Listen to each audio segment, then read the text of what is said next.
cho Real Madrid trước Real Sociedad, dù kèm đối thủ ở hầu hết về mọi chỉ số tấn công, từ số cú sút, tỷ lệ kiểm soát bóng, tỷ lệ chuyền thành công, dê bóng, số quả phạt góc, nhưng chính họ mới là đội giành 3 điểm.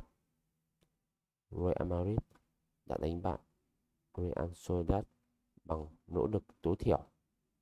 Họ chỉ có 2 cơ hội ghi bàn rõ ràng và một là đủ để Guller mang về chiến thắng cho một Real Madrid đang tiến gần hơn đến chức vô địch mỗi ngày.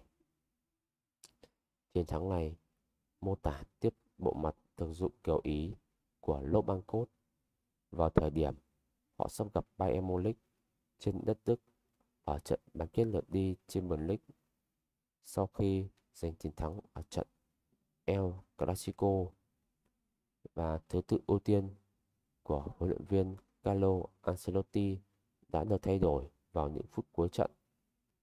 Ông thay đổi đội hình xuất phát với 9 khác biệt so với trận El Clasico, với những cái tên hoàn toàn mới như Kepa, Arda Güler hay Ceballos đã chứng minh được bản thân với Ancelotti trước Sociedad.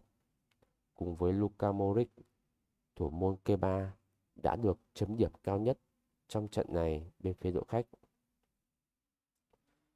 Real Madrid đã nhường đối thủ chủ nhà nắm quyền kiểm soát ngay đầu và cả hiệp 1. Sociedad dồn ép và tạo ra nguy hiểm dù có rất ít cơ hội, và những cơ hội đó đều bị Kepa cản phá. Real Madrid rình rập tận dụng tốt cơ hội của mình. Carvajal căng ngang, Zubeldia không kịp cản phá và Guller xuất hiện và ấn định tỷ số 0-1 ở phút thứ 29. Sociedad đã không cam tâm thất bại. Họ đã tung cú sút vào lưới Real Madrid ở phút thứ 32 nhờ công của Kubo, nhưng công nghệ VAR đã từ chối nỗ lực. Đó là vì cho rằng Blanesa phạm lỗi với Tchouaméni, và những gì đã diễn ra trong trận đấu đã chứng minh rằng Real Madrid đã chơi phòng ngự tốt như thế nào. Những điều chỉnh nhân sự của Ancelotti đều rất hiệu quả và cho thấy khả năng đọc trận đấu của cáo già vẫn rất là tốt. Những Vinicius Valverde vào sân giúp cho thế trận phòng ngự đa lớp của Real Madrid thêm vững chắc. Ở cuối trận, Carlo Ancelotti quyết định đưa Camavinga và Rudiger vào và chuyển sang thế trận 4-4-2 với Nacho ở vị trí hậu vệ trái và hàng công là Vinicius và Joselu.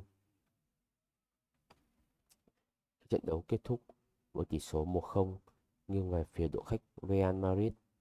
Người ta mới thấy đội quân của huấn luyện viên Carlo Ancelotti thể hiện bộ mặt đáng sợ.